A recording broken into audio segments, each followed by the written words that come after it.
Hey, what's good? It's Brokers Talk, and we back with class in session. Before we start the class, I want to thank everybody that's been subscribing, liking the videos, commenting, and just promoting the campaign. For y'all who just tuned in, this is your first time ever watching one of my videos, we got a campaign going on. We need 100 subscribers by November. That's all I'm asking is 100 subscribers by November. How can you help the campaign?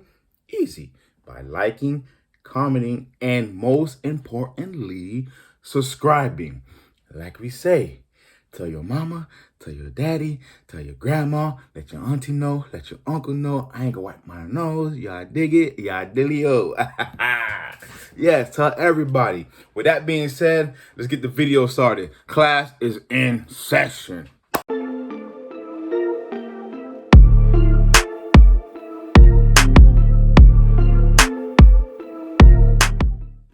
What the? Y'all got back quick. That was fast. I didn't even hear the bell ring. I like that. I like that. You guys are eager to learn. That's what I'm talking about. You guys see the title, How to Grow My Freight Brokerage or any other company quickly, fast, expedite, what did TI say again? Extra, I don't know, speedy. You know what I'm saying? My English not too good, but I was born here in America, though. My English not too good, you know what I'm saying? But anyways, yes, how to grow your business fast. Now, once again, let y'all know this is my personal opinion. So there's so much ways to grow in your business. You know what I mean? Some people are grandfather in, meaning some people, parents, grandparents was already in the business that they're doing, and they already had the connections. So it was easy for them to grow their construction business, easy for them to grow their real estate business, their freight brokerage business, their car wash business. You know what I mean? Some people are just grandfather in. But for us, you know what I mean? Us that wasn't grandfather in, there are numerous ways of growing your business the fast way, right? Now, when I say fast, I'm not talking about like this the next day. I'm talking about putting you in position to meet with people, to learn from people, to network with people that will help you grow your business. And within no time, you guys will be making more than just $100,000 a year, making more than just $500,000 a year, becoming a multi-million-dollar company. Now, by law, right, the government consider small business any businesses that grows under $25 million a year. So if you're not making $25 million and plus a year, you are considered a small business. Now, for a government to say that if you're not making $25 million a year plus, you're a small business. So if I'm making 21 million, I'm still a small business. That's good news for us. That means that there's possibilities to grow more than $25 million if you take the proper procedures and steps. And this is what this video is all about. Today, we're going to talk about government contracts, right? Government contracts. Now, I'm going to tell y'all, I ain't playing, man. Y'all see that? How to prepare government contracts and proposals, right? I actually downloaded this on their website, the SBA, and it's a supplemental workbook. You can download it, and it kind of gives you everything. You can see I highlighted some pages, you know, so I can go back and read over. But this is what I strongly advise anyone that's new to government contracts. Of course, you can listen to podcasts. Of course, you can watch YouTube videos. But I strongly advise you to go and actually download a booklet, like a workbook like this, or actually download the Federal Acquisition Regulation. It's called the FAR. You can download that. I'm gonna show you the link on right now. Here goes the website right here. My English not too good, I'm telling you. But this is where you can actually download the whole booklet. Now, trust me, I think it's like 4,000 pages, something like that. But if you guys are smart, you guys would have went and fixed your business credit, right? You guys would have went to Quell and order you a laser printer, you know, the fast ones, right? And paid in 30 days. And now you can actually print 4,000 pages in the speed of light, right? If you guys were smart, if you guys don't know what I'm talking about, watch my last video, how to build business credit in 6 months. But anyways, this right here, the FAR actually helps you. It actually tells you the rule. It's the rule book. It's a playbook of government contracts. It tells you about how to read contracts, how to read solicitations, how to it basically show you when you do win a contract. This is the rules and stipulations. It shows you that, hey, if something happens you don't like it, you can protest. Not the let's not go there. But anyways, you can protest, right? But the cool thing about the government contracts is that you actually can win a contract. As far as, I don't know if you guys know, oh, you guys know Boeing, the guys that make the planes and all that. Well, they get a lot of their money from government contracts. If you did not know that, they actually won a big government contract not too long ago. I think 100+ million. But Boeing's wins government contracts. And the cool thing about Boeing, or what you can do, you can actually be what do you call it? A prime contractor. I mean, you're the main one. You're the one that won the contract, and you can subcontract your job. You could actually do that with the government contracts. And I'm not, let me show you. I ain't playing with y'all, man. You see that? That's FEMA. That's FEMA. I can't show you the address, but that's FEMA. FEMA's a government contract. Prayers go out to Louisiana, I think Houston, New York got hit. I think LA got hit too. It was crazy. That thing was going this way, that way, that way. I don't know. I don't know. But FEMA is a government contract, and they send out bids all the time for disaster relief, meaning that, hey, if you're a freight brokerage, if they need ice, water, first aid supplies, this, that, and third, they need transportation. Right, this is where you can come in and get your carriers. This is where you can come in and fill in the voids and get a big fat check. Okay, you get a big fat check with those type of government contracts, and the list goes on and on and on and on and on. And construction and the trucking industries are one of the biggest government contracts, award winning. Now, why is the government giving out so much money? Well, if you guys follow, and every year you'll see the president come out and give the budget, right? He'll say, oh, this year we're giving out $1.4 trillion. During the pandemic last year, they gave the most money out in history. I think they gave out $1.4 trillion, $1.6 trillion. So what happened is the government gives a budget out, and all these government companies, contract, whatever you want to say, like FEMA, like DOT, like the Air Force, the Army, and the list goes on and on and on. They get a budget. Now, they have to use that money before the end of the fiscal year. So that's why that's why the governments are really pushing out money. If you can do the job, they'll pay you. And rule of thumb, here's a tip. Rule of thumb is you would charge them 15 times more than you would charge a regular customer. Meaning that if you're working with so-and-so company delivering freight, right, dry goods or whatever, you know what I mean? You're not you want to control the greed. Like I always say, control the greed. But with the government contract, shoot, the government, hey, listen, man, this is a big job, man. I'm here to serve the country, you know what I'm saying? Anything can happen. You want to charge them 15 times more. Because when the president gives out a budget, it's just like, I'm gonna put it in regular terms. It's just like this. When you're working for a 9-to-5 and they give you a PTO, your PTO hours, right? Your personal time off, right? If you don't use your PTO hours at the end of the year, guess what happens? You lose your PTO. There is no coming back and say, hey, I still had like 16 hours last year. Can you add it this year? No. You use it or you lose it. And that's the same thing with government, the budget with the government.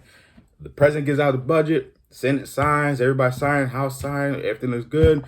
If the government does not use that money in the budget, they lose it. The money goes nowhere. And the government wants to make money just as much as you want to make money. And why wouldn't you want your number one customer be the United States government? They're spending $1.4 trillion. Why wouldn't you want a piece of that pie? So I believe that government contracts is a great way on expediting or growing your business, but it doesn't stop there. Now, yes, government contracts, It's a great opportunity to grow. You have to attend these networks, and you have to go out and meet people. It's not just staying behind a computer and trying to learn or filling out proposals and you think you're going to sit behind your desk. You do have to take that initiative step to go out there and meet these contracts, and they're going to have events and meetings and all that social stuff. You want to go out and show your face so you can get familiar with these majors and these lieutenants and these government contractors and all this stuff. You know what I'm saying? You want to do that, right? But there's other ways of growing your business as well. So we're going to go here. Hold up. I got my laptop open because I want to give you all the right numbers. The freight industry, right? The trucking business, since September 11th, a year ago, 2020, was worth $791 billion.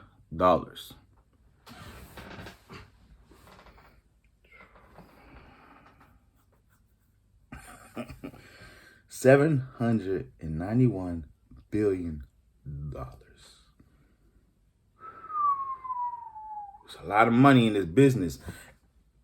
When do you want to tap into that? Well, yes, of course you want to tap into that. But how can you tap into that besides just doing government contract? Because like I said, government contracting is it's not hard. It's not easy. The thing about government contract, like I said, with any contracts or bids, you just have to do it. Just be there. 95% of winning the contract is showing up.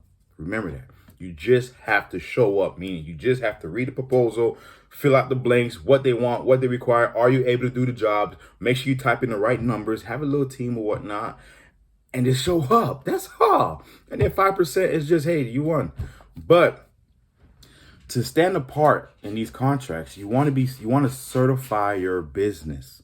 Yes, you want to certify your business. If you're a woman, right? There are women-owned small business certifications. If you are a veteran, if you serve the country, there's our veteran certifications.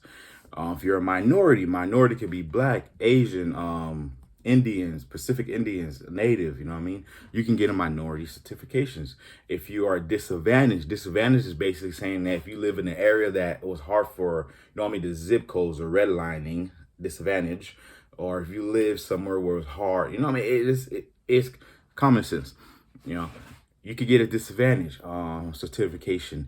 And it just don't stop at the government contracts, because with these certifications, when you have 100 people bidding for this, they might say, hey, okay, listen, we're going to look at the women contracts first. And if we get a winner from there, then we don't need y'all 100. So what do you want to be? If you're a woman, you got a small business, what do you want to be in right here? What do you want to be the first one to be recognized? What do you want to be the first one to be answered and say, hey, we like what you're saying, and this contract is specifically for your certifications, and we need this because they're going to get a little points and bonus and all that stuff for using your certification, right? Because the government has to set aside money from their budget for certification companies as far as minorities, women, veterans, disadvantaged, hub zone. Hub zone is, in the inner cities, the hood, but living in the hub zone areas, you know what I'm saying? So they have to set aside these like 5% or 10% goes here, goes there, right? So once you want to tap into at least the 10%, where you're not fighting with 90% of people, where you're only competing with or challenging against 10%, the odds are better when you are certified, right?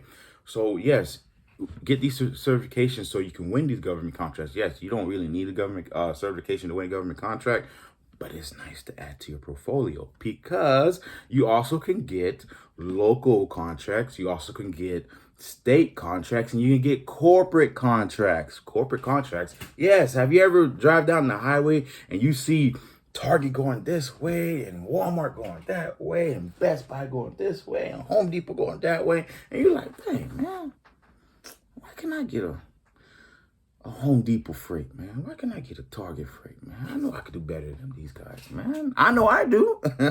Well, you can. They have corporate certifications. And right here, if you want to know about these corporate certifications, write in the comments below right now. Tell me right now, hey, give me the Jouet. I want to go at these corporate certifications. These corporate certifications, I think, are the bread and butter. Now, if you guys watching the commercials, you guys see that they're promoting, helping black businesses grow and small businesses grow. That means that these corporate companies are getting a big cut from the government saying, hey, if you guys start working with these small businesses and these minorities, these women-owned businesses, we're going to give you a percentage cut off your taxes. So now a lot of these companies are wanting to work with you guys. So if you can go get a corporate certification saying that you're a woman-owned small business, you're a minority-owned small business, you're a veteran, you actually can get in the doors with these corporations, with these people who are in charge with their freight divisions. You can get in the door with these guys because they're looking for you. Wouldn't you rather work for someone who needs you more than you need them? That's the whole goal. And that's how you can grow your businesses.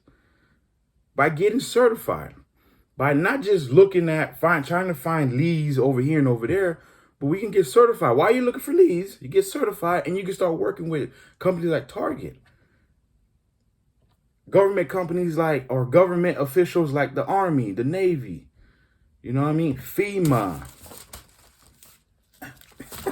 You know what I mean? You can start working for these people.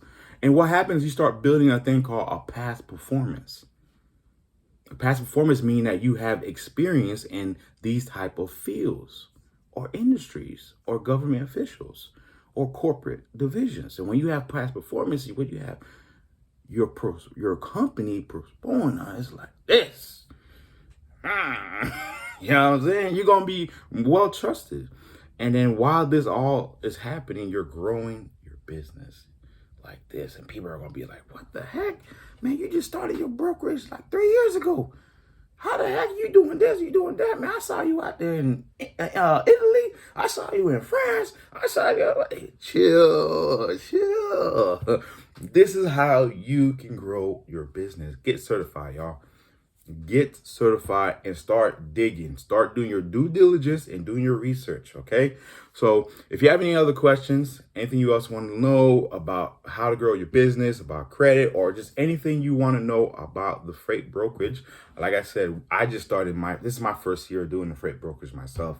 So I'm basically like, yo, let me teach y'all as I go. I know there's going to be plenty more to learn.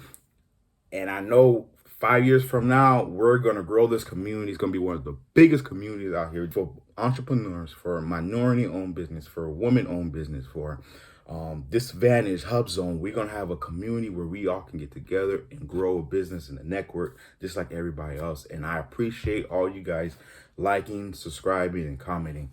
Now, I know this is in the class session playlist. I am going to revamp the Life of a Freight Broker, Fabulous Life of a Freight Broker playlist where I actually show you guys in real time. I have a lot of exciting things going on. A lot of stuff is going on in the background, man. So pretty soon we're going to be filming some stuff. We out in the streets. We out doing this, doing that. You know what I mean? I'm going to show you guys, man, the proper steps to take as a freight broker, man. Don't ever get satisfied. Don't settle for nothing. You hear me? With that being said, I'm going to go enjoy this football, man. It's college football, baby. I'm going to go enjoy this football. It's the weekend. I checked all my emails. Everything's good. I just want to talk to you guys. I had a question. Someone wanted me to answer for them. So I need you guys to, like I said, November, you need to be 100 subscribers. Let your people know. Let your auntie know. Let your daddy know. Let everybody know, man. Because this is the biggest, #1 YouTube vlogger for the freight brokerage. And I appreciate all the other vloggers, man. I'm out, man. I'm done talking, man. I'm out. I'm gonna go watch this football game. I need to go get me a burger.